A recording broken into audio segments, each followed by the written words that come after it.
All right, so thanks for the nice introduction, Michael. Thanks for everyone for being here. So today I've got sort of two different sessions. The first one is a bit of a primer on internet censorship, and then in the second half I'll talk more about ongoing work in my research group. The first half of this talk is actually sort of interesting. It's come out of, a few years of different groups getting together, groups that work on network measurement, groups that work on measuring internet censorship specifically, and sort of how we ended up taxonomizing, the different tools and techniques that we developed to measure censorship, as well as the different strategies people use. If the dog wants to say hi, it's cool. This set of slides is something that I've used in my class a bit, so I've tried to cut out some of the more review stuff, but hopefully it's at the right level for everyone here. And finally, acknowledgements. So this slide decks were developed from a tutorial given by Nick Weaver back in 2014 at now I'm going to forget the acronym. It's the Citizen Lab Summer Institute. So this is sort of a gathering of different researchers working on internet censorship. So he made the original, sort of iterated over it a few times in my course. Okay, so a natural question. Well, what is censorship? We all talk about internet censorship. If you talk to political scientists, they get sort of bristly about this because for them, there's actually a very clear definition of censorship. So this is the suppression of words, images, or ideas that people find offensive. So if someone's succeeding in imposing their personal, political, or moral values on others, and this can be carried out by governments, so think of US, UK, countries in the Middle East, or by private groups, so maybe your university doesn't want you accessing Facebook or pornography or whatever on campus. And in the US, the ACLU has decided that censorship by the US government is actually unconstitutional. And the key thing to realize here is that in general, censorship is not a technical problem. So you can think about banned books, you can think about censoring TV or news media. So it's really not tied to the internet at all. It's more of this political concept of restricting access to information. In the US, we focus on the fact that it's unconstitutional, but we can get into a lot of sort of armchair social science arguments here. What if countries don't actually want free access to all information? And one sort of regime that we use a lot in our research is this UN Declaration of Human Rights. We could argue that that's still a bit Western slanted, but for today's talk, we'll focus more on the technical side of things. In this talk, I'll probably use censorship, filtering, blocking, all interchangeably. But you can think about censorship as more this high-level idea, whereas filtering and blocking are actual actions that ISPs will take on traffic. So in general, in research, we say censorship because that's the word everyone expects. So when we talk about censorship, if anyone has questions along the way, feel free to interrupt. Yeah? Nowadays, touch upon the aspect of fake news and avoiding misleading the readers. Mm-hmm. Does this somehow refer to it and how to address this as well? Mm-hmm. Yeah, I don't think our traditional censorship research has really considered that, but it's definitely something that my group is, we basically go and meet with social scientists and we're still trying to figure out what the technical problem is there, but it sort of could link to propaganda or different things like this. It's definitely interesting, but I haven't quite found the right technical angle yet. It's offensive in some way.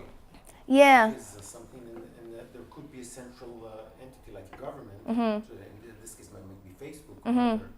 Yeah, that's actually another interesting point about fake news, right? Because as we want to design techniques to cut back on fake news, how do we avoid becoming censors ourselves?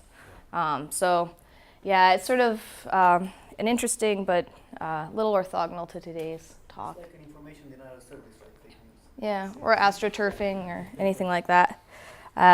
But today we're going to focus at least in this session, we'll focus a little more on the nuts and bolts of censorship. So when we talk about network censor, this is basically something that sits on your network link, looks at the traffic that's going by, and if it identifies something that it wants to block or filter, it's going to take some action to stop your access. The censor we're considering here, it doesn't have the authority to compel the content provider to remove content.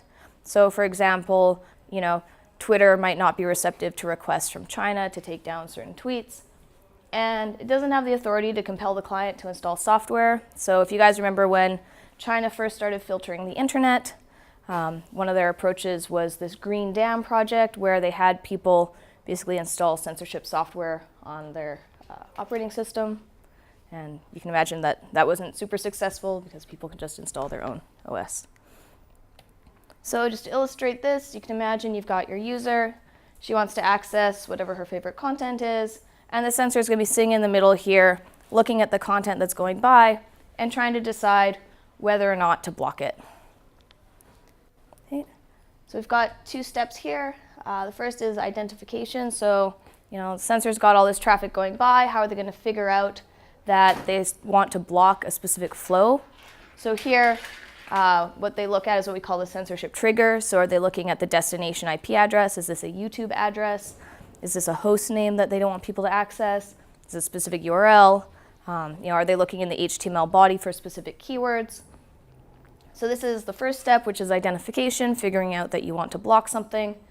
And then second, basically the actual act of blocking. So how are we going to stop access? So you can imagine dropping packets. You can spoof TCP reset packets or DNS responses. And basically throughout this talk, we're going to talk a lot about sort of the different actions that the censor can take at the different layers of the protocol stack. So dropping packets or interfering at the application layer. We'll talk a bit about identification, and then we'll talk about sort of how we can actually measure these different ways of performing censorship. Okay, so this is a slide just in here from when I use this in my class. I'm sure we're all aware, network protocol stack, application, things we know and love, transport, TCP, UDP, network layer, and then below that, basically for our purposes, there would be dragons. We're basically focusing on network layer and up. Okay, so the rest of this talk is divided basically according to these layers. So we're going to talk about blocking at the network layer based on IP addresses, blocking of host names with DNS. I think this ordering might not be quite right anymore. Disrupting TCP flows, so injecting reset packets to stop your transport layer connection. And then finally, we'll talk about disrupting HTTP transfers. So countries like Iran, Yemen, Pakistan that will actually use large web proxies to proxy the connections and use that to block access to the web. Yeah. So we're assuming now that throughout that the trigger is well defined.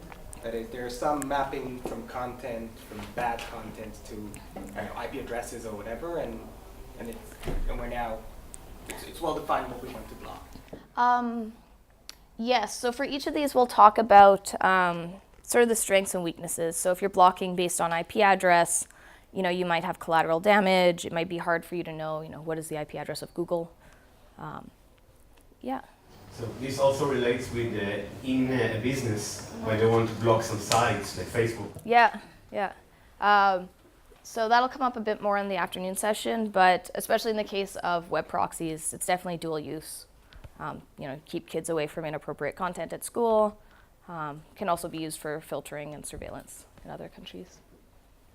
Okay. Yeah, so for each of these, we'll talk about the trigger that's available, the mechanism, and then how we can measure it. Okay. So at the IP layer or network layer, so I told some of you guys this joke last night, so it might be familiar, but there's a joke in networking. You fall asleep on the first day of class, there's a packet header. You wake up on the last day of class, there's still a packet header. I hope this talk is not that dull. Measuring censorship, we end up revisiting some of our favorite headers. This is the Internet Protocol header. Relevant fields for measuring censorship, IP ID. So this is set by the sender of the IP packet. Some operating systems will increment this globally for each packet they send. Some will increment it within a flow. Some set it to 0, some use random values. But depending on the operating system that's generating the packet, you're going to have a sort of specific value here. Okay. TTL. So most of us probably remember this. TTL keeps our packets from going around in a loop forever. It's going to get decremented at each hop. And you can sort of think about, depending on where your packet is coming from, you're going to expect a certain TTL value when that packet gets to your receiver. So this is another useful one for detecting when someone is sitting on your path, injecting packets, because they might not have the same TTL value as the actual server. What's stopping them from not decreasing TTL? Or just incrementing it? it's hard for them to guess exactly what the TTL should be.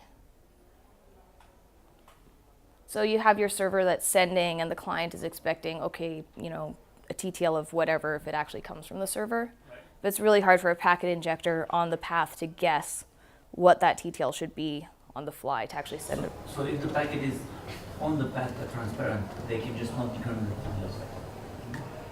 TTL. Because if they're off path, then I completely understand what you mean. But Yeah. if they're on path and they're transparent, why would they determine the TTL? Doesn't make sense.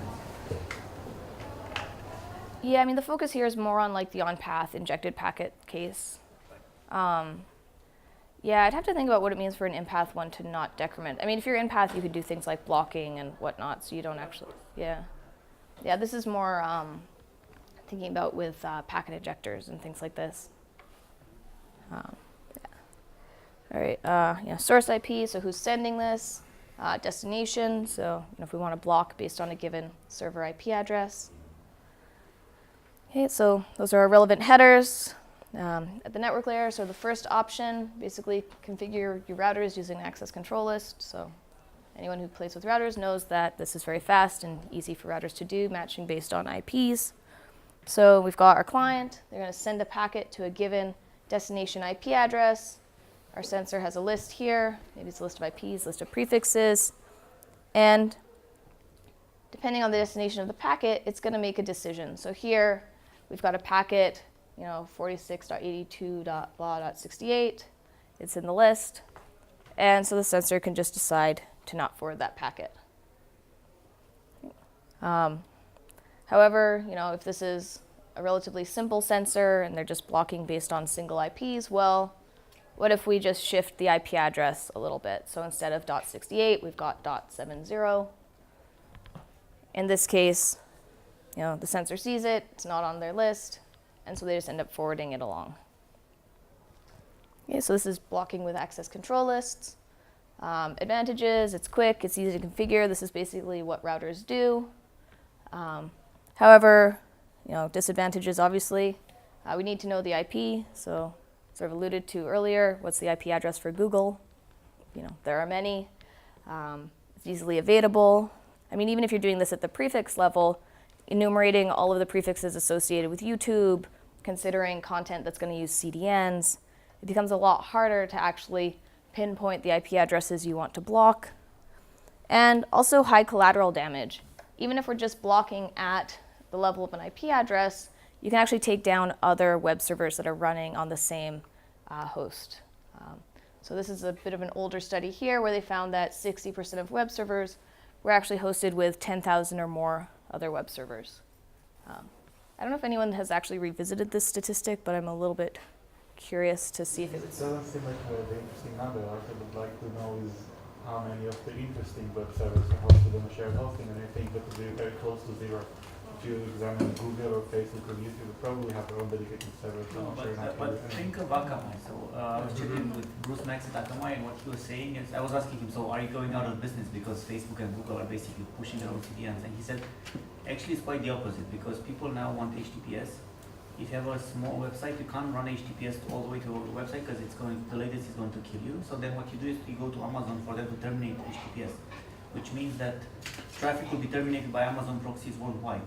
Which means that you have a huge, this number is probably even much, much larger today because of Amazon and, Limelight and all the other CDNs will basically terminate traffic for everybody, right? Except the top 5 where, you have Google and Facebook that terminate their own traffic. Well, even with Google, though, you can imagine they sometimes use the same IP addresses for YouTube or Google Maps. So Pakistan will try to block YouTube's prefixes, and if Maps has the misfortune of migrating onto that prefix, Google Maps goes down for some amount of time. Yeah, so, high collateral damage here. And, if you're a measurement person, it's handy for us, bad for the sensor. We can actually figure out where the sensor is.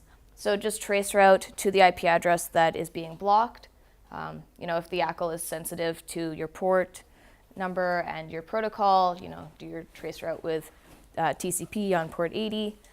And basically see how far your packet gets before you no longer receive that ICMP echo response.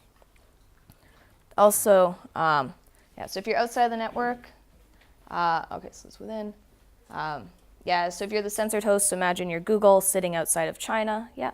How many routers respond to traceroute? I mean, because there are routers that are configured not to send back Yeah. TTL exceeded, right? So what's the percentage, do you know? I don't know what the last stat on that was. I mean, in general, people have had success using it. I mean, it's one of those, mileage may vary sort of things. But yeah, I mean, if things are cooperating and responding to traceroute, it'll work. Obviously, if they don't, then this is sort of something interesting that'll come up a bit more this afternoon, which is trying to figure out what sensors will do. So whenever we design a new tool or technique, the natural question is, what is the sensor going to do to evade it? And as academics, we tend to think about a lot of fancy things that they could do. In practice, what we see is they sort of just do the bare minimum to make it work. There's some guy that's hired, they say, make sure this content isn't accessible. He does the bare minimum to make that happen. At least as far as we've seen so far, they're not trying that hard. It's actually sort of funny. My student will look at packet captures from China, and he looks at these and he's just like, I just want to go and fix their TCP stack. Because the way they do things is really half-assed, I guess is the term for it. I mean, but over time they might become more motivated, so it's something we're looking at. Yeah, so definitely figuring out sort of how motivated they are, how many resources they'll put into this sort of thing is something that we're looking at. But for right now, good/bad, the bar is not that high. So that's blocking with access control lists. If you guys have seen any talks by Sharon Goldberg, you're probably familiar with this example. We can also use BGP to block IP addresses. So, there's this classic case of Pakistan Telecom where YouTube was announcing the /22 prefix. The whole internet's happy. They're routing towards YouTube, and then networks in Pakistan go through Pakistan Telecom onto the internet. But in 2008, Pakistan Telecom decided that YouTube was hosting some inappropriate content.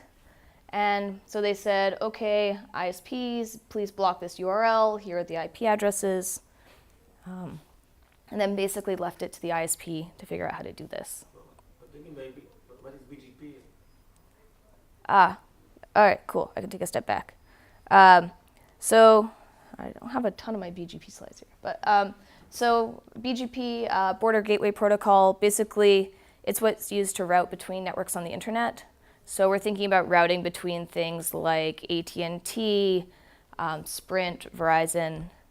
This is routing at the level of an autonomous system, so networks that are controlled by a single organization.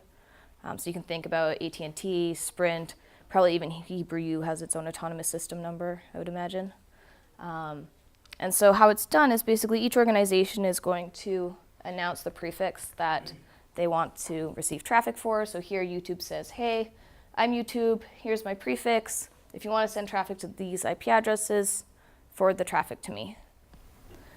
And then this gets propagated, so basically the first AS close to YouTube will say, okay, you can reach YouTube via me, and then you get to YouTube. So it prepends its own identity to this path announcement, and this gets forwarded throughout the whole internet. And at the end of the of the routing process, what happens is that everyone has a route, and they know which ASs they're going through to reach the destination more or less. So all this is based on voluntary declarations, but anyone can declare that this is Yeah. my address. And That's yeah. how can it work even a single day? I don't see that. So, yeah, all right. So just to wrap up explaining it, and then I'll get to that point about insecurity. So YouTube says, hey, I'm YouTube. Whole internet figures out their paths. Pakistan Telecom announces to his customer networks here how he's going to get to YouTube, and they all choose to route to him. Yeah, it's hopelessly insecure. And I've talked to a few people about this. I'm like, why doesn't someone just nuke the internet? And part of the reason for this is that the bad guys on the internet actually make money by the internet working. So if they nuke the internet, they can't send their spam, they can't do all these other ways of making money off of. And any attack is going to be, typically is going to be, if you launch it from Pakistan, the effects are going to be zonal, so they're not going to propagate all the way to America. So basically if Pakistan says I'm YouTube, the network close to Pakistan will use Pakistan as YouTube, but everyone else will still use YouTube, right? So it's not, I mean, Not unless you necessarily. have a global presence. Yeah. In this specific example, Yeah, actually, yeah. YouTube disappeared Yeah. No, it disappeared for Asia, not for everyone, right? for everyone. Everyone. Because Oh, Pakistan everyone announced the for more hours. specific prefix. All right. Right? Yeah. Yeah. Don't worry, guys. I'm getting there. Yeah. So yeah, hopelessly insecure incentives are not to nuke the internet, but yeah, if you want to think about it, you probably could. So how was this solved? Okay. So let me get through the examples. So Why can we see YouTube now, not Pakistan? give me 1 second. So Pakistan asked them to block this URL, these IP addresses, and what should have happened is Pakistan Telecom should have announced within Pakistan, here's YouTube's prefix, and then just drop these packets on the floor. But instead what happened, which I think a few of us have seen before, so we've heard this example, was Pakistan Telecom actually announced a more specific prefix. So here, YouTube is announcing a /22, Pakistan Telecom is announcing a /24, BGP is going to want to do a longer prefix match, so this /24 is more attractive. And really, Pakistan Telecom should not have announced this to its upstream provider, but it did. And all the internet traffic ended up going towards Pakistan Telecom. I believe their provider in this case was PCCW, so theoretically, Pakistan Telecom's provider should have looked at this announcement and said, I don't normally deliver traffic to YouTube, what the heck is this, and dropped it. And still on the network operator list, sometimes you can hear them sort of disparaging this upstream provider for not thinking about filtering. Yeah, so the problem here was that this was a more specific prefix, and so basically everything turned around. YouTube went down for a couple hours. I believe in the end what YouTube ended up doing was announcing 2 /25s to attract the traffic back. And Like you could, but yeah. Yeah, oh, so Something is this filter, right? some do. In this case, I believe what they did was basically announce 2 /25s. Yes, Pakistan didn't go to 26. well, because they didn't mean to do this. This was an accident. Why not? If it's a great way to control the world. Broadcast Islamic propaganda. Their goal here was to not hijack the whole thing. They just wanted to block within The Pakistan. provider, PCCW, at some point they're gonna cut the link to Pakistan. It's not like if you do this for real, like you're just gonna get your provider to cut the link. Full stop. There's, Also, there's politics come into play at some point. If I'm not too specific, then I will. So someone will cut Pakistan Telecom from the internet. Yeah. You just remove the wire. Well, I mean, think about the China Telecom case in 2010 too. Like China Telecom announced 50,000 prefixes, supposedly by accident. I mean, it does look like they might have leaked some portion of their routing table, but even in that case, like it really didn't look super intentional, and that caused a huge amount of investigation. There was reports to the U.S. Congress about it. So this sort of thing can actually have, bad PR, sort of political fallout. So, I mean, in this case, Pakistan Telecom, basically just try and do what their government says. They're not really interested in taking YouTube down completely. But that's sort of, yeah. It's also stupid because they didn't need to do it, right? I mean, Yeah. they could just filter, right? Yeah. Why would they- Yeah, I mean, there's a lot of ways to do this, right? You can use like BGP to filter. You can, we're going to use lots of different techniques throughout this talk. But yeah, so focus here is on censorship. So here, their goal is not to take down the internet.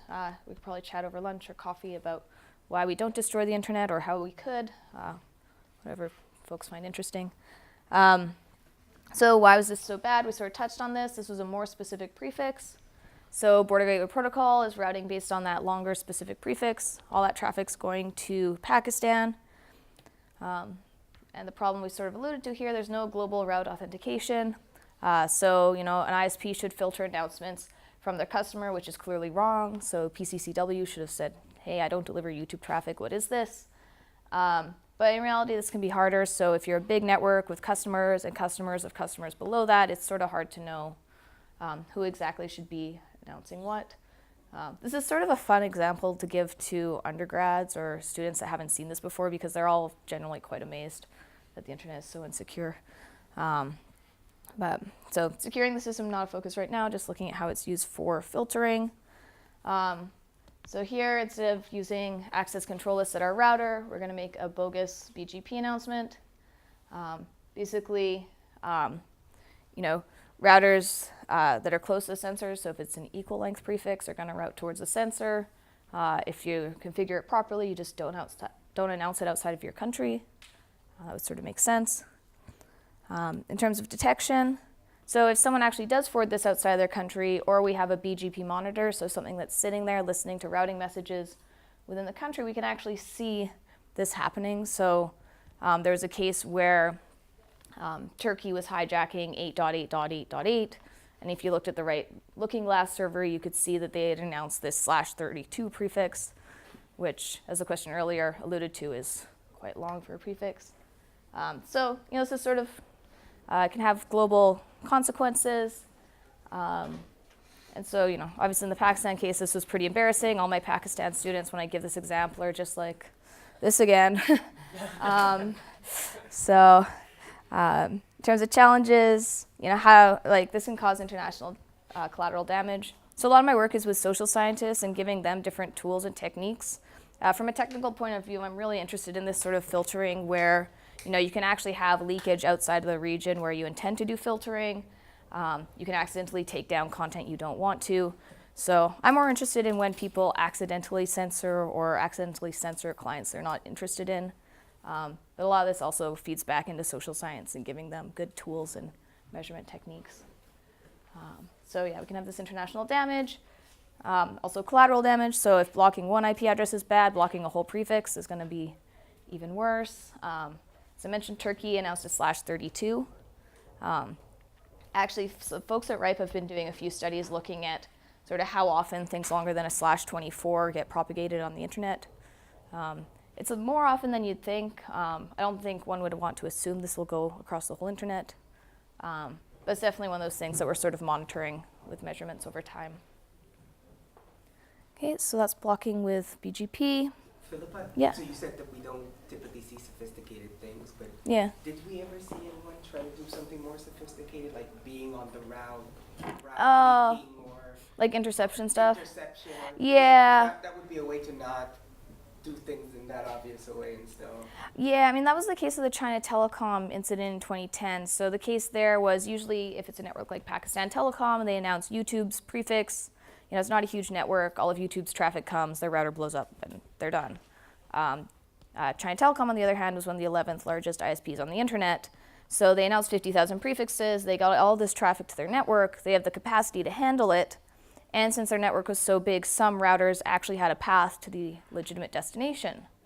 And so, you could see traffic going into China Telecom and then back out and on to the actual destination.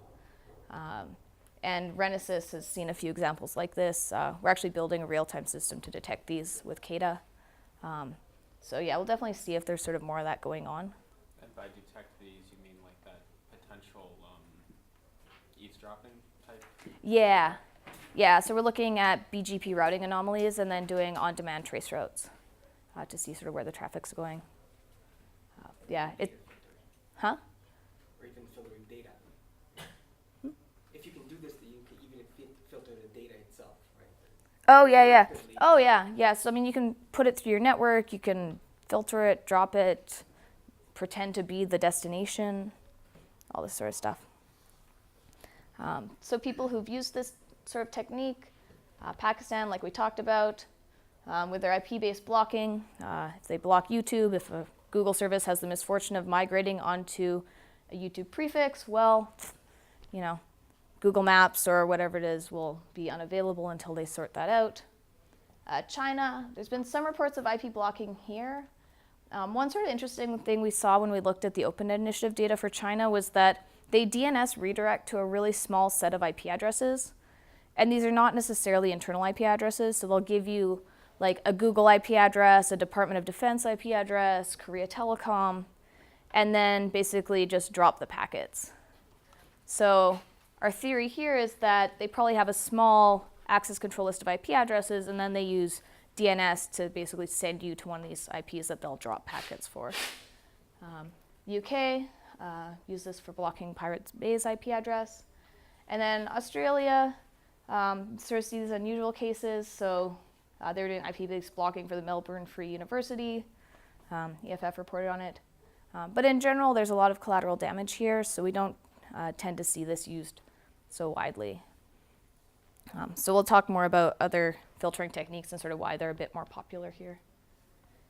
Okay, so this is IP-based blocking. This is sort of lowest layer, simplest thing that we can do.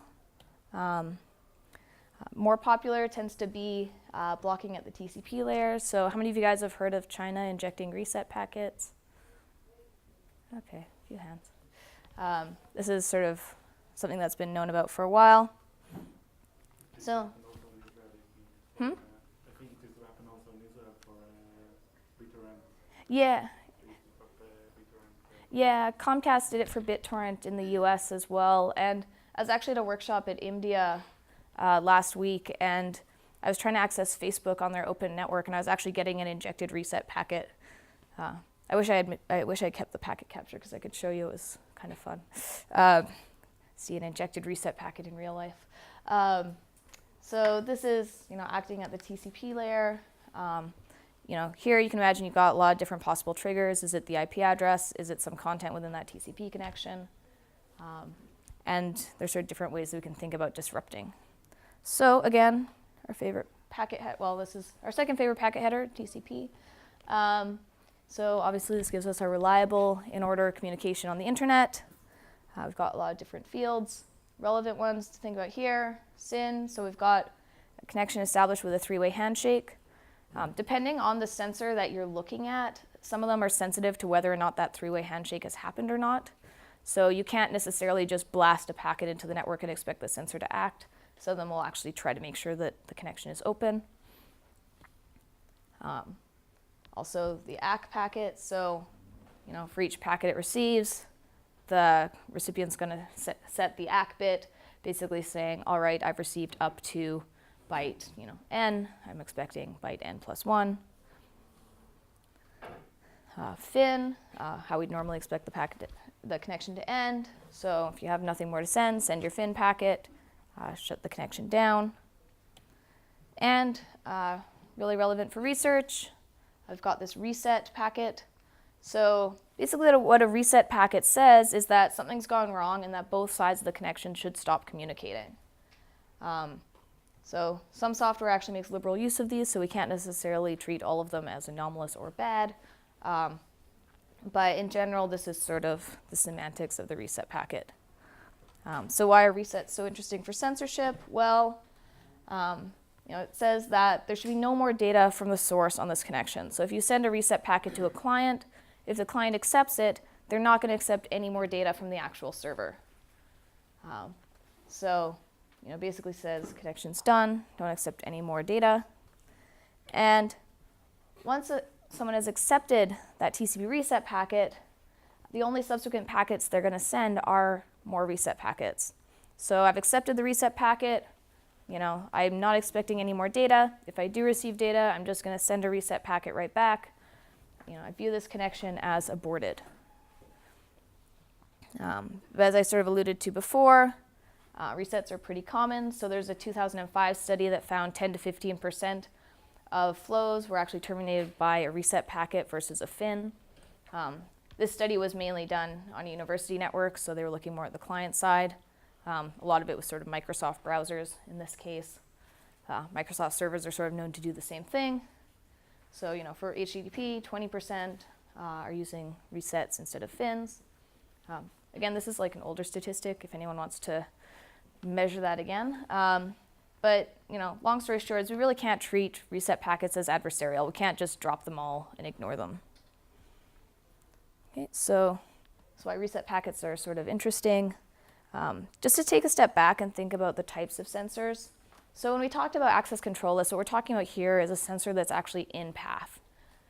So this is something that sits, on your path. It needs to process the packet before the packet is going to be forwarded on. And as a consequence of this, these in-path sensors actually need to work very fast. So you've got your link going gigabits per second. It needs to be able to actually make decisions at line rate. As you can imagine, this is challenging, could be failure prone. And so actually a popular thing to do is what we call on-path filtering. So you can think about this as a wiretap, so intrusion detection systems, deep packet inspections. And so basically what your censorship system is going to see here is a copy of all the packets. So the packet gets forwarded, a copy comes up to your censor, and the censor is going to make some decision based on this. So since it's operating on a copy, it doesn't have to go at line rate. It can add, yeah? Is it easier to become, it seems also easier to become an on-path, right? That not just like the capacity of handling the messages. Right? Yep. So is that the main reason, or? Yeah. I mean, there's a few reasons, but network operators tend to be less scared of on-path because, yeah, it's a straightforward operation. It's easy to do. So here the censor, they can add packets, so they can inject a reset packet, a DNS reply. They can't remove packets, so by the time they've seen it, it's been forwarded along. The server is possibly going to receive it. In terms of what an on-path censor can filter, I think about DNS requests. So if you see a DNS request go by, you don't like that host name, you're going to inject your own DNS reply. Web requests to given hosts. So if you're using HTTPS with the server name indicator extension, you can basically see, okay, here's our connection to this host. Let's send a reset packet. Same thing with HTTP.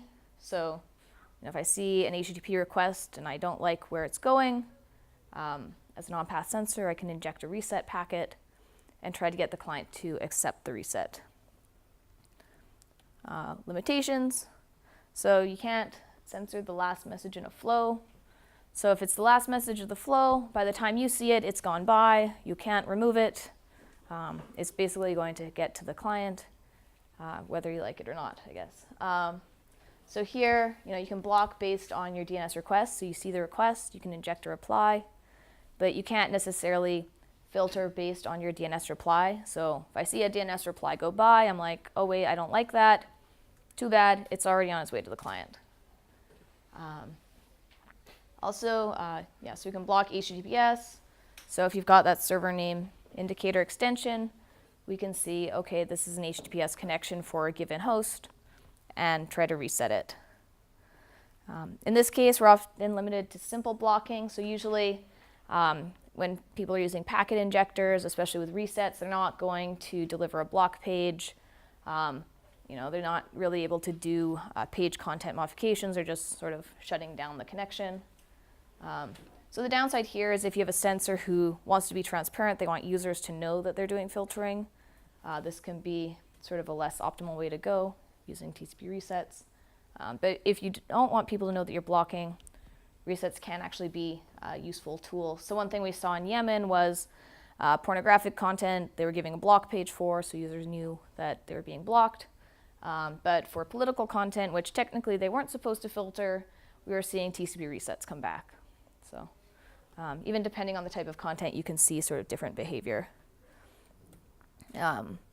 Downside for censors here, it's good because the connection stays up, but if the connection becomes congested, your censor can't keep up, you might actually have some of that censored material getting through.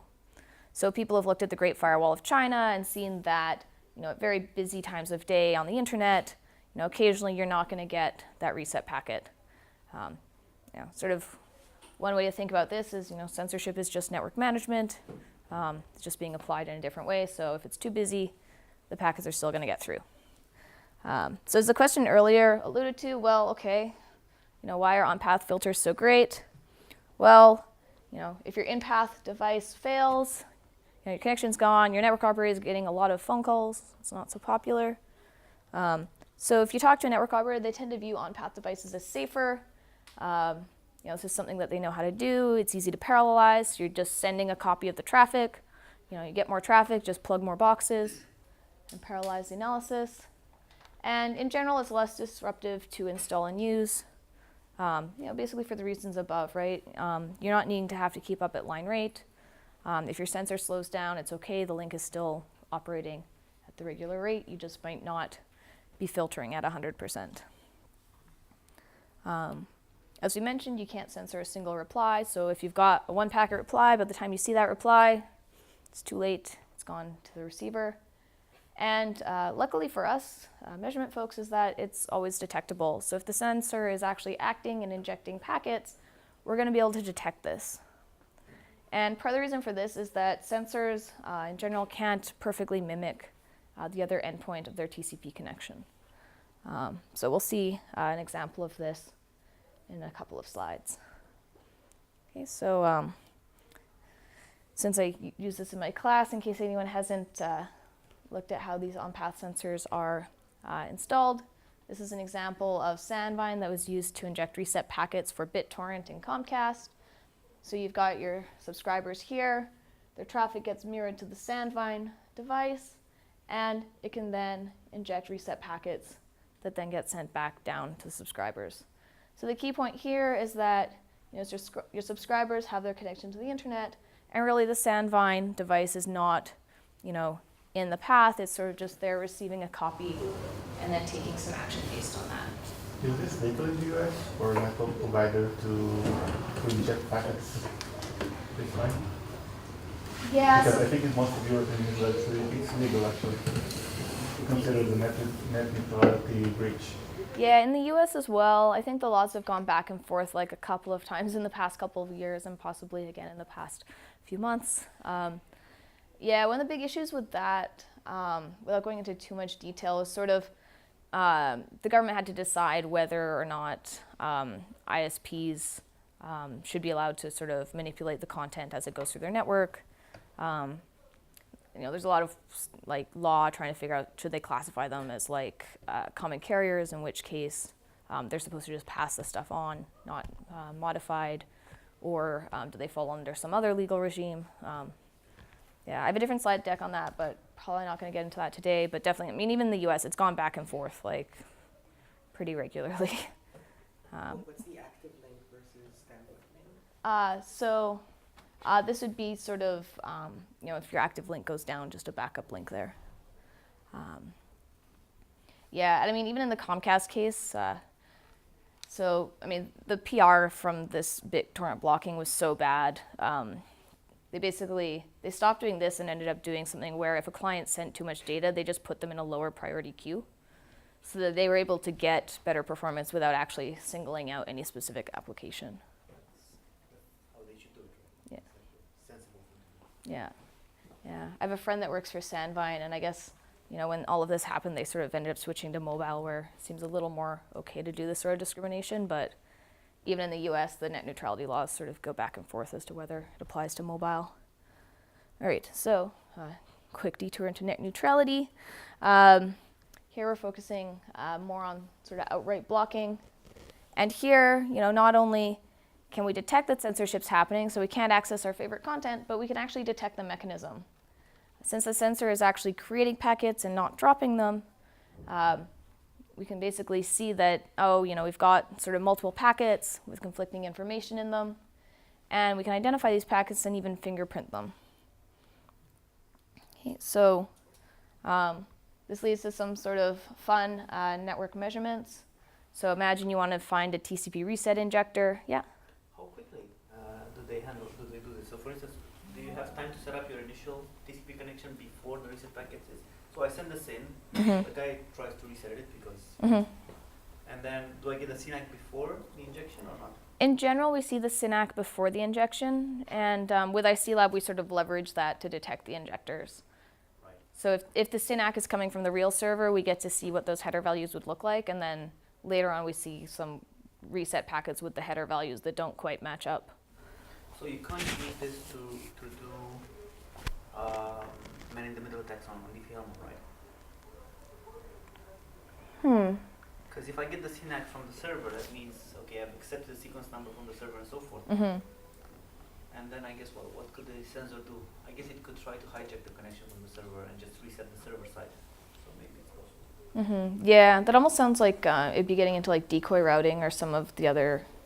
So I don't think you can do actually man-in-the-middle, because to be able to do man-in-the-middle, you'd have to stop the traffic from going to the server, like the originally encrypted traffic, right? If you want to just surveil it, you can. But if you actually want to No, you can't surveil Diffie-Hellman after the two-way handshake, right? So you have to be active in the first. Yeah. But yeah, so here we're just talking about sort of web DNS. But yeah, we should definitely chat about that more. So are these like the main things that are deployed? This in-path is very little. In-path sensors are rare. So in-path for web content is less rare, but in general, injected DNS and reset packets are very popular. So for network measurement, this can be fun. So you can't just send a TCP packet to the server and try to get a reset. Sometimes you need to do things like you set up your TCP connection, you send your HTTP GET, and you limit the TTL on your HTTP GET.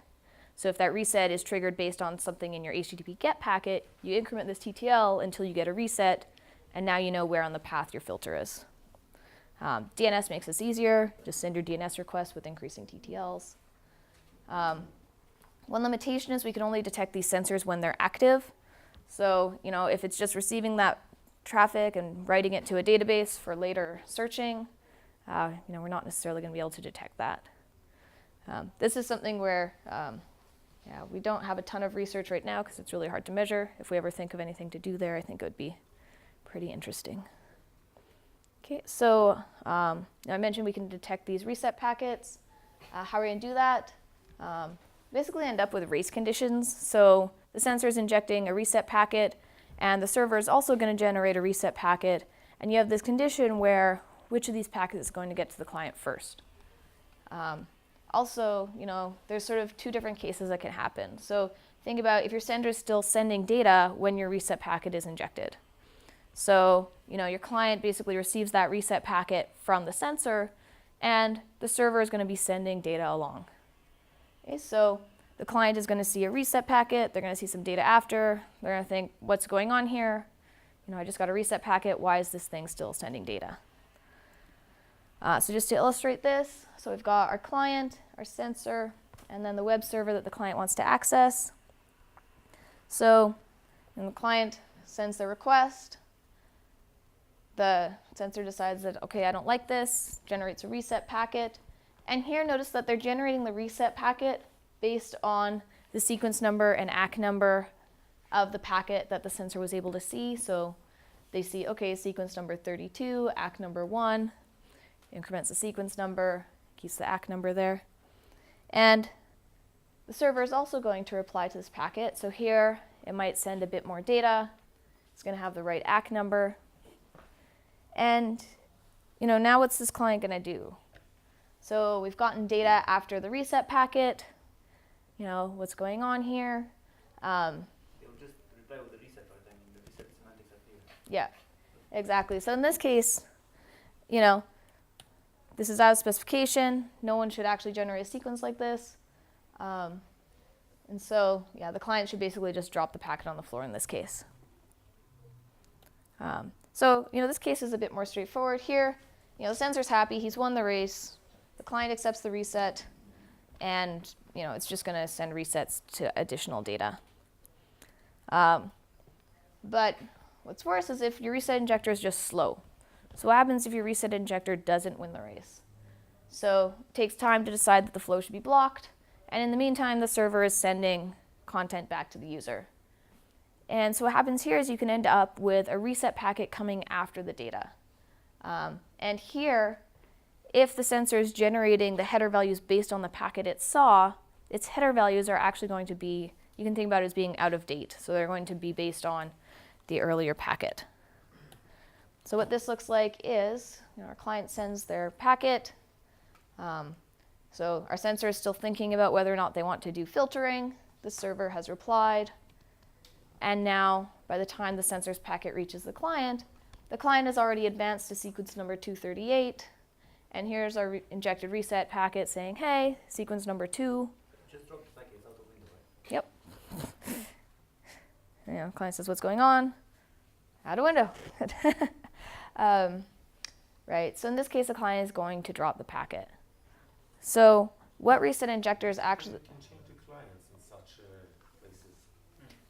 Yeah, so... A small tweak to DCP to just So in this case... force this. But this is not a tweak. This is how this No, this is how DCP Yeah, works. this is You fine. don't have to assume that the sensor is slow. You could just change the semantics a little bit so to always get into that situation. So we'll talk about ignoring reset packets in a few slides. One thing to note here is this is not actually how. It's safe to do it for, yeah.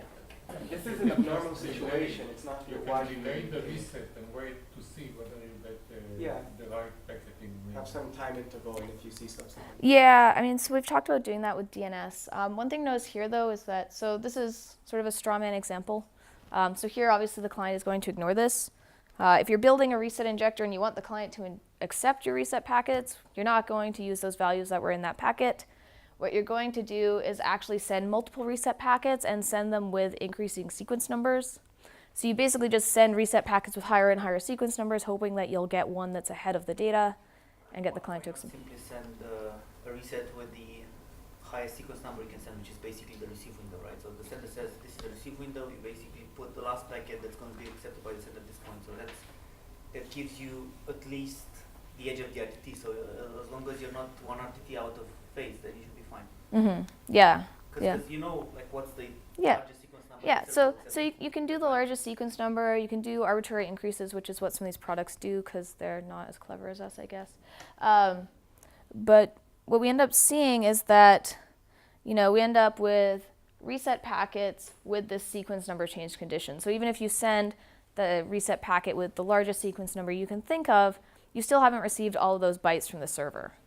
So, you've got some blob of data from the server. It ends at, say, byte 238. You get a reset packet with a much higher sequence number. You might wonder, well, what happened to all these bytes in the middle? Why didn't the end host generate a reset packet with the right sequence number? So if a reset is actually from your destination, they should be able to generate, correct sequence numbers. Also, one thing that we can look at here is those IP ID and TTL values. So generally, an injected packet will not have those be consistent.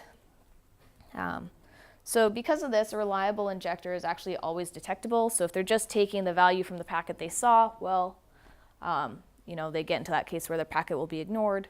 And so they tend to send multiple packets.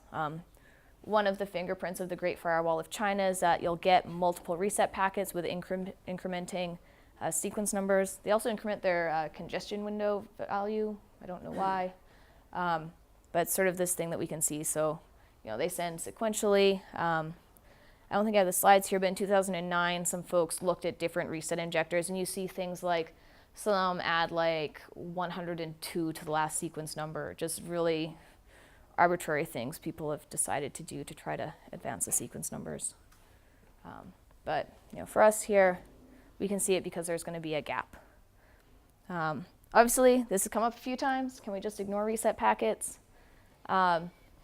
So as of 2006, yes, but you need to get both ends on board. So if your censor is sending a reset to both the client and the server, you're going to need both of them to agree to ignore reset packets. This is actually something that we'll probably revisit with our censorship measurement platform and see actually are the censors sending resets to both sides of the connection or just to the client, because that might be able to buy us some circumvention there. So here, a client couldn't actually do it unilaterally. But again, this is sort of a measurement that's probably worth revisiting. Yeah? So in general, has there been any talk among OS manufacturers? Is there any willingness, do you think, of going down a path like that of trying to protect their operating systems from censorship? That's an interesting question. I'm not sure. Because that's kind of what that would need, right? Ye- For most users. Yeah. Yeah, I mean, on the user side, yeah, I guess it would have to be at the operating system or some sort of like middle layer. Yeah, I don't know. It'd be interesting to talk to people that actually implement TCP. I feel like they've got sort of things like performance and other stuff that they maybe care a bit more about. Also, I mean, some of these censorship products are not just used in the Middle East to block content. So, So the danger if you just ignore resets in general is that, let's say the client and server communicate, the server sends a reset to terminate the connection, and normally the reason they do this is because they don't want to keep the time wait. So the TCP state machine says that the guy that actively closes, like the first one to send the thing, has to keep time wait to make sure that the same connection is not spawned back very quickly and some data is duplicated. So because they don't want to keep time wait, because that's a big load for a server that has tens of thousands of connections per second. Servers will reset. Okay, so if you ignore the reset, then what you can have is that the on-path attacker can just, after the reset, can just send data to the client as if it's coming from the server, right? So it's it's not good either, right? So it's Yeah, I think you could imagine the client's OS doing something more clever though, and saying like, if I get a reset packet with a gap in the sequence numbers, maybe I should take. But you can have a gap in the sequence number. Oh, yeah. Always, right? I mean, it's going to be out of sequence. You get some of the packets. Yeah, maybe there's like some thresholding, but no, I definitely agree. Like in IC Lab, believe me, the weird things we've seen in TCP stacks are, they're interesting. I don't know. Maybe it's worth thinking about, but definitely it's not completely straightforward. Okay, so moving on. One thing to remember here, so resets are just a mechanism. This is a way of blocking a connection. They don't actually tell us anything about what caused the blocking. So some clues might come with when the reset packet is sent. So if they send it before your HTTP GET, well, it's probably based on the IP address. Maybe if they're correlating with DNS, which is not super likely, maybe it's based on the host name. If it's after your HTTP GET request, could be based on your host name and your HTTP request, your URI. It's still not definitive. So basically, any piece of information that they could have when they generate that reset packet is a potential trigger there. We can do some purpose-built experiments. So if we have our own server and we know a filtered keyword, we might do filtered keyword.cs.umass.edu, where that's the only bit of filtered information. We could try putting in the host name, putting in the HTML body, and seeing which of these actually gets the censor to act. So there's sort of different experiments we can do to try to figure out, what's actually triggering censorship, and then based on that, possibly try to do some circumvention. Okay, so that's TCP resets. So I've got till 1/4 is that right? I've got till 1/4 is that right? Yeah. Okay, cool. All right. Cool. So, as we've gotten through most of the background material, so these last few should be pretty straightforward. I think most of us have actually thought about a few of these already, which is handy. So, we've been at the network layer, transport layer, popping up to the application layer. We can think about blocking based on host names, or trying to disrupt HTTP or web transfers. So DNS, thinking about how we can block this. We've got the 3 pieces. Your client stub resolver, your machine that's basically making the request, your ISP or your third-party recursive resolver, so within the ISP, or maybe you use Google's resolver. The authoritative name servers, so the server that's responsible for answering a query for a given domain. And a few things to keep in mind, DNSSEC has been proposed, but it's not widely implemented, so it's really hard to figure out if a given host name should map to a specific IP address. And caching of replies could actually mean that leakage can persist. So there's a paper a couple years ago in ECM-CCR where they looked at this. So basically, if your client sends a query for something that's going to be censored to their resolver, and the resolver doesn't have this cached, sends it to the authoritative server. Well, if this server has the misfortune of having, say, the Great Firewall of China on this path, well, the Great Firewall is going to inject this reply. If it gets cached at this resolver, basically anyone who makes a request to this resolver for the censored domain is going to get that filtered response. And if anyone... It still makes it to the Yeah. resolver, Yeah. Yeah. Because this is how it works with the Great Firewall? It will Yeah. still make it to the actual- Yeah, so this is on path. So it's basically just injecting the packet.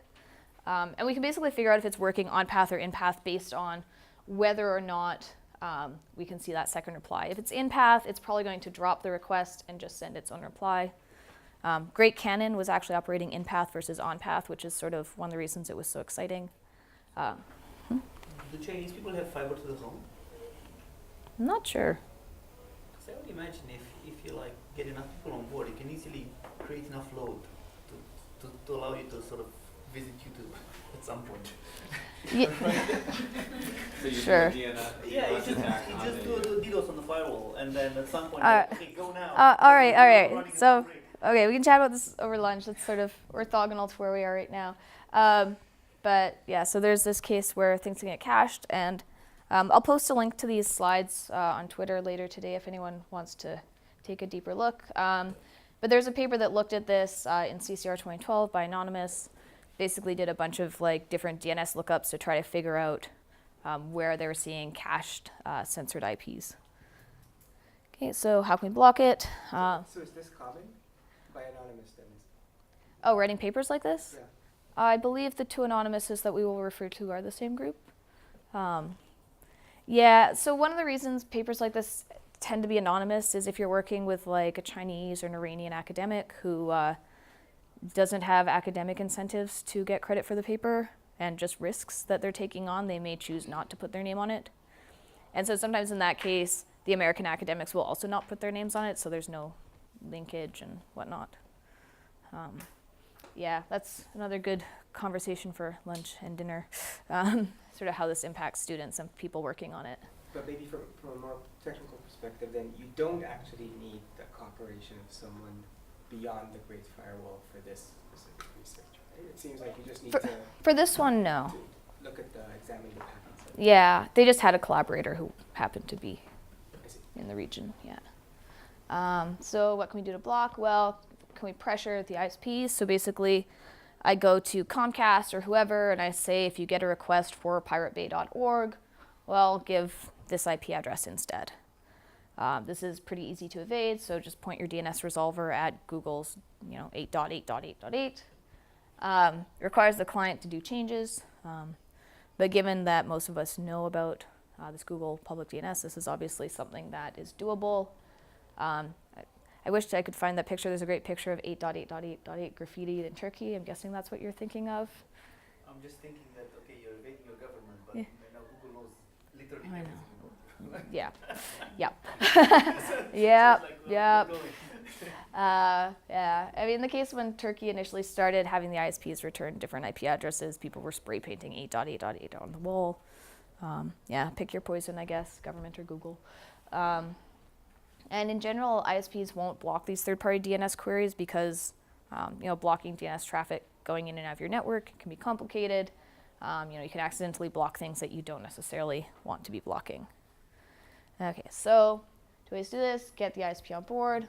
Option B, so we can do on-path packet injection. So you see DNS query, you don't like it, you inject a response.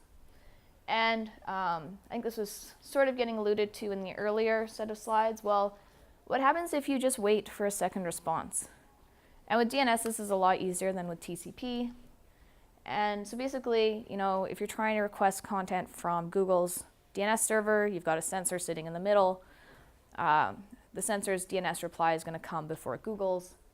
And there was this paper, I'm pretty sure I've got the reference in here somewhere. The idea is basically DNS hold open. Basically keep your DNS connection open, wait for a second reply, and see if it sort of, is not the filtered one. In that case, would it be easier for the attacker to send multiple packets? They can do. So Yeah. if I know they're using hold for 5 packets, I'll send 10. Yeah, so what they do is actually they don't just wait for a certain number of packets, but they wait until they get a response that sort of matches what they'd expect.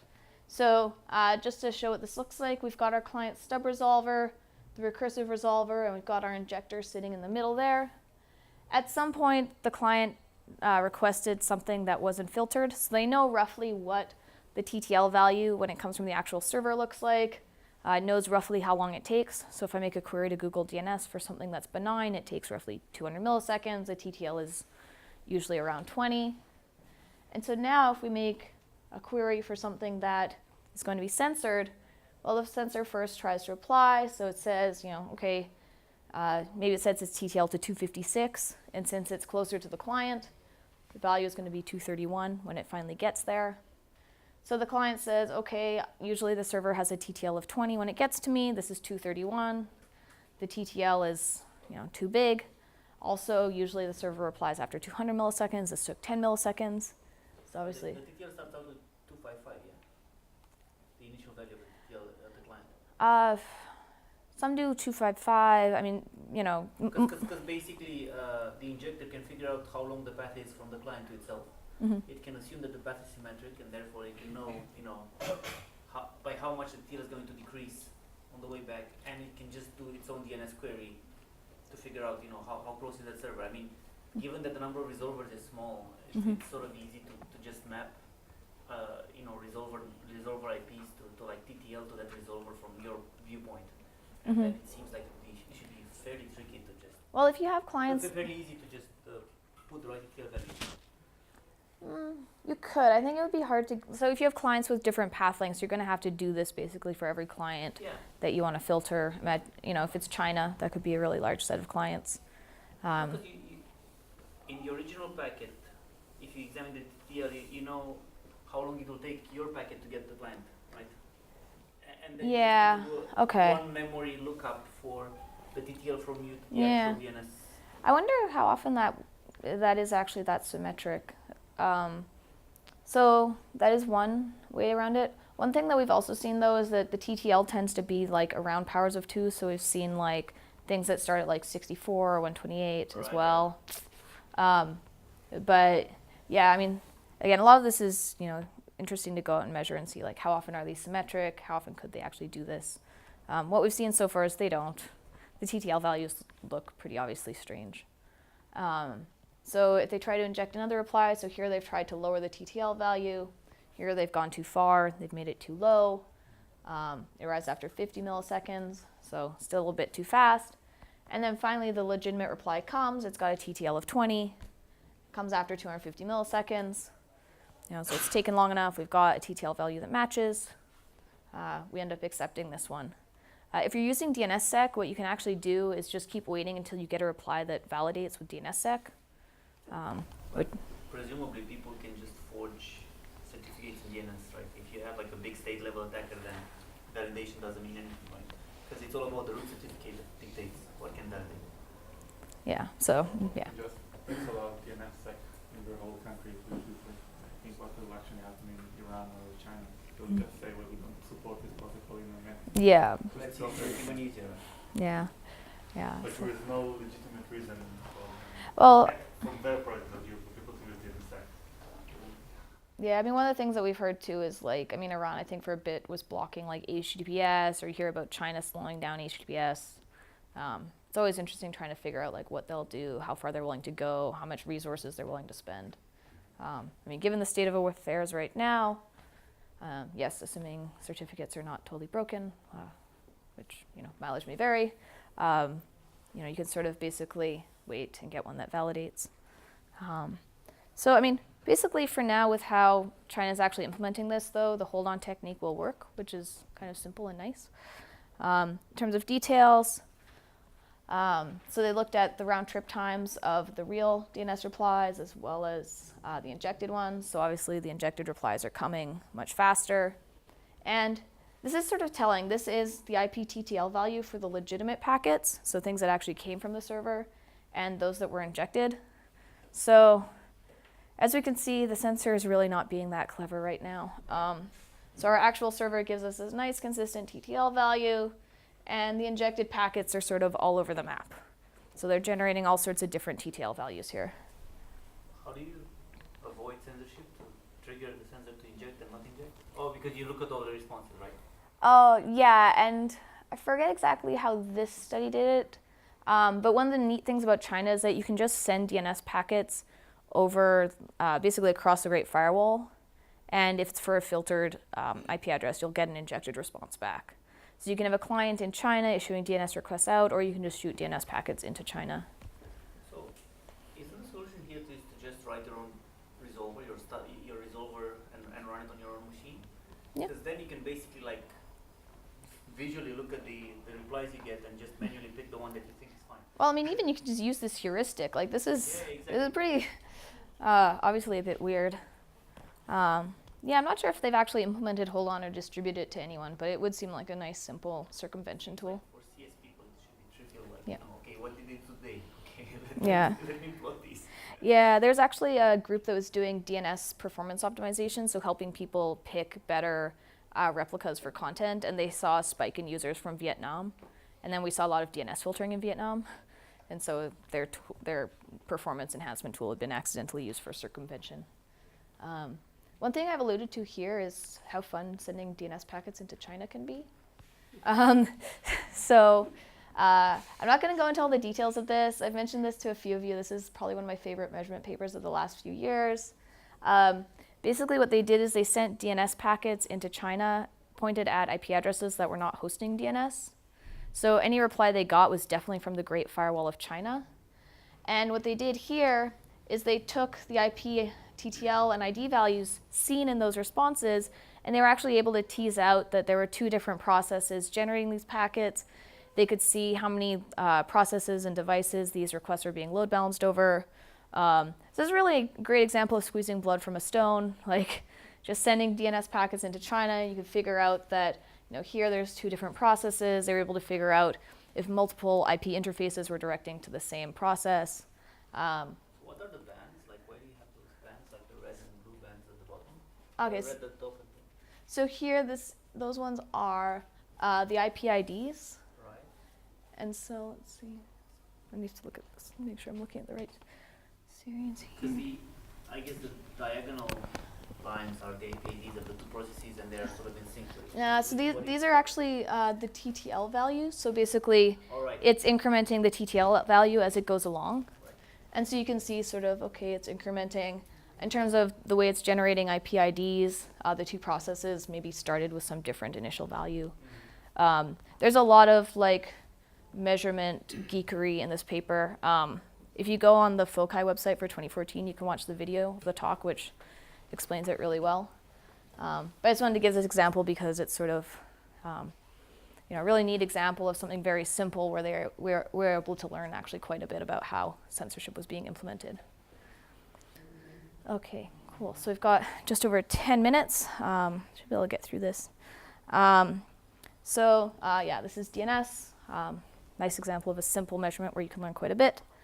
And finally, talk about disrupting HTTP transfers. This is actually really common. A lot of the Middle Eastern countries use things that can block based on HTTP.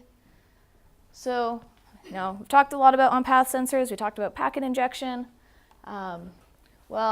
Back to in-path. So this is something that basically sits there and intercepts the traffic. The advantage here is that the sensor can now remove undesired packets. There's a few different mechanisms for this. So we've got this idea of flow terminating proxies. So the proxy itself is going to be your TCP endpoint. Also flow rewriting. We haven't seen a lot of examples of this because it seems really hard to do right, but it basically just passes the packets back and forth. If it wants to inject a block page, basically it has to become the TCP endpoint. In terms of targets, partial proxying. So basically proxy connections to a given set of IP addresses. So if you want to block specific Wikipedia content, maybe you'll proxy Wikipedia. Or complete proxying, so maybe you want to proxy all the web content for your country. In terms of flow terminating, so your proxy is sitting there, it answers your TCP connection, and then it creates its own connection to the final destination. And depending on how this is implemented, that server might see the client's IP address if the proxy writes it in, or it might see the IP address of the proxy. So the UK had this example where they weren't rewriting the client's IP address, so Wikipedia saw a bunch of UK users coming from the proxy IP, which obviously was not so good. In terms of web sensor products, this is sort of the standard mode of operation. Sort of comes out of web proxies and caches and things that are used generally on the web.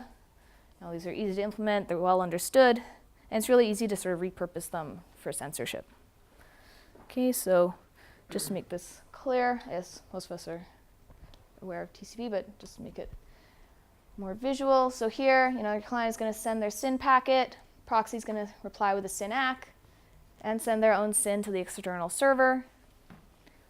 Client replies with an ACK, so now we've got an open connection between the client and the proxy. Server replies, and now the proxy has their own connection with the server. So there's two separate TCP connections. One of the things this does is that it buys the proxy some time to take action. So if it decides, okay, I've gotten this web page from the external server, I don't like the content, maybe I want to send a block page back to the user instead of forwarding the page that the server has sent. And here, they don't even have to worry about matching state because from the client's point of view, the proxy is the other end of that connection. The client is never talking directly to the server. So here, your sequence numbers, your ACK numbers, all that stuff is going to match up just fine. There's another mode, which is flow rewriting proxies. These are extremely rare, very hard to detect. We don't actually have known examples, but the idea here is basically your proxy is just forwarding the packets back and forth, and if it wants to inject a block page, it injects that page, but now the TCP state is sort of out of sync, so it can't actually send anything back to the server after that. Okay, so just to illustrate this, client sends their SYN, proxy forwards it along, server says SYN ACK, proxy forwards that, and so on. And now we have one TCP connection directly from the client to the server with the proxy just shuttling the packets back and forth. I don't know, if anyone has examples of these, I'd love to hear about it over lunch or something, but we haven't really been able to find any. Even simple middle boxes. Huh? Counters. Simple middle boxes, counters do this. They take the packet and they could then forward it again Yeah. to the network. So Yeah. it does happen, but not with the malicious intention. Yeah, so if you're just forwarding stuff back and forth, and taking some statistics, that's fine, but actually doing this and being able to insert, say, a block page or, manipulate the connection in some way. What about this open Wi-Fi when you go into some website and they give you instead their own website that you register? You have to register in airports, and but sometimes they actually do HTTP manipulation. I'm not actually sure if it works. Yeah, that would probably be flow terminating, or possibly they might DNS hijack you to the right place. No, but then they want you to be able to use Yeah. the internet a second later. We just want you to, Yeah. stick to the terms. So they don't Yeah. want to destroy your DNS. They want to. Yeah, so they'll give you the IP address of the login page and send you there and then redirect you back out, or different things like this. Continuing on.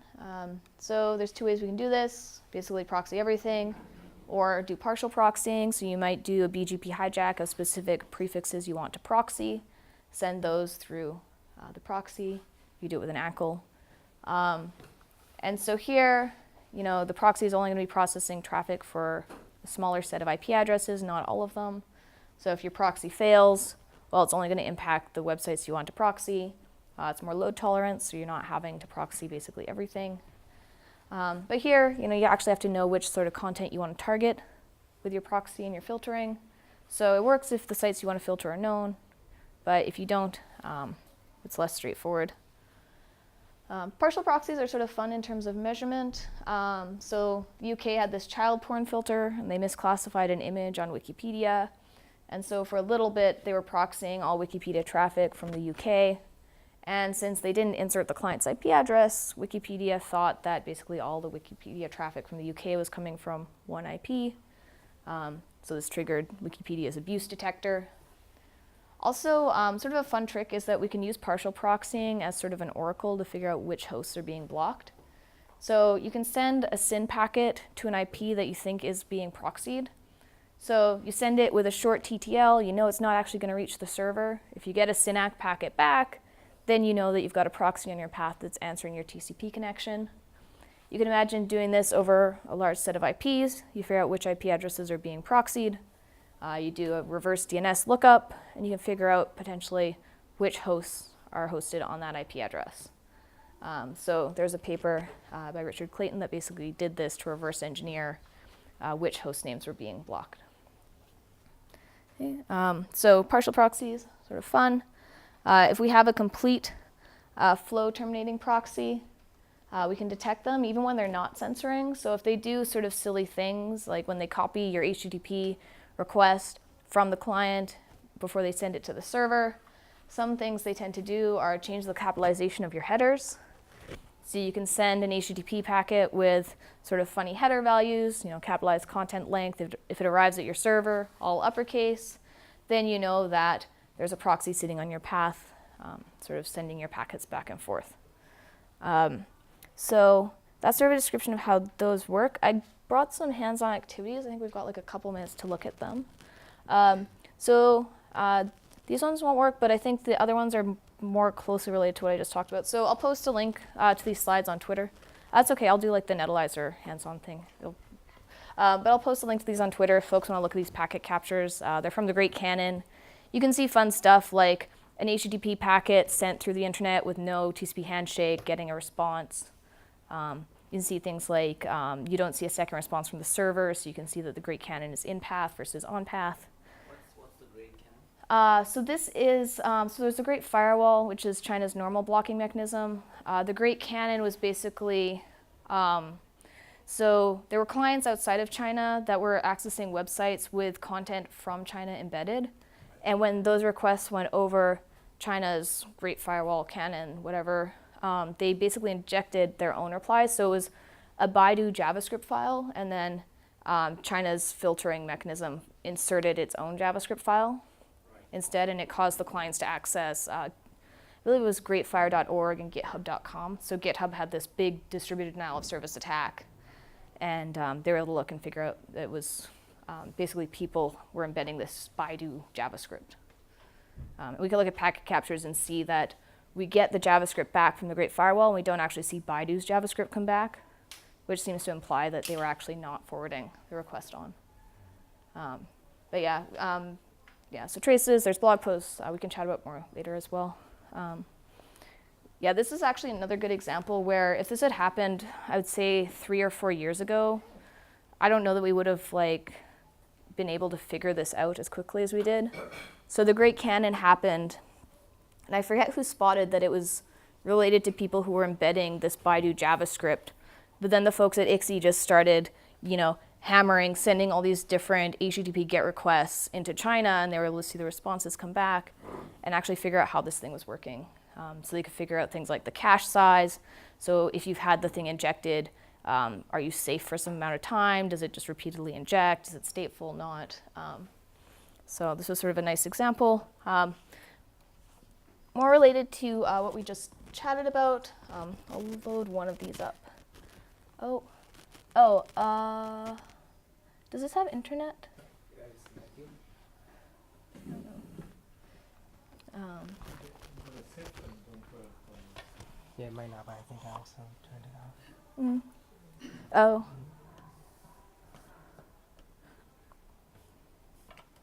Yeah, I think these are better than Windows for not putting notifications onto the screen. Yeah. Just in case. I know, I used to do the same thing. It seems to be connected. Mm-hmm. Yeah, I'll see if I can pull one of these up, and worst case, folks can take a look later. Okay.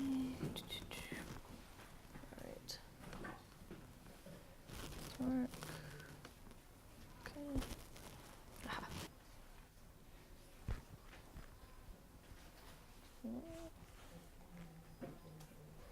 Aha. Okay.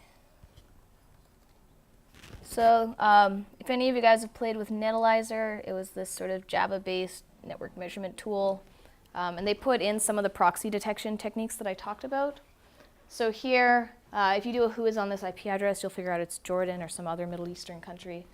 And they find strange things, so they can figure out, there might be an HTTP proxy because of flow content changes. So we can go down and see, so they do basically the test I talked about, where they send, set cookie, and they've set the capitalization to be different, and the proxy basically changed either the headers or the capitalization of them. So these are sort of fun to look at. So that's their proxy technique there. They look at buffering. Let's see. Yeah, so they detect proxies on these different ports. So just sort of an example of some of these techniques being used in practice. And then this afternoon I can show sort of more examples of IC Lab and other measurement tools. Okay, so that's yeah. What's happening with the HTTPS proxying? So have people measured that? Like, do people proxy HTTPS and like man in the middle? That's an interesting question. I don't know if folks are measuring it. I know that my friend that works for Sandvine is obsessed with like some new variant of TLS, so that they can actually do the interceptions. Yeah. Yeah. So, Awesome. yeah. For our mobile measurement project, we actually did sort of a man in the middle, but we kept it local on the phone. I mean, Yeah. obviously you can do it. The question is, can you do it at scale? Yeah.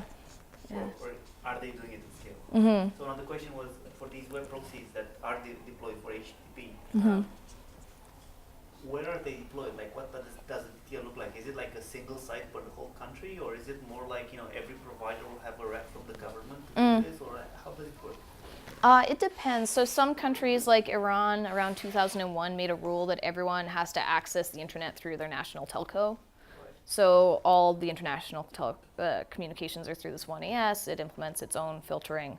Other countries are sort of more decentralized about it. They just give the ISPs a list. They say, here, block this.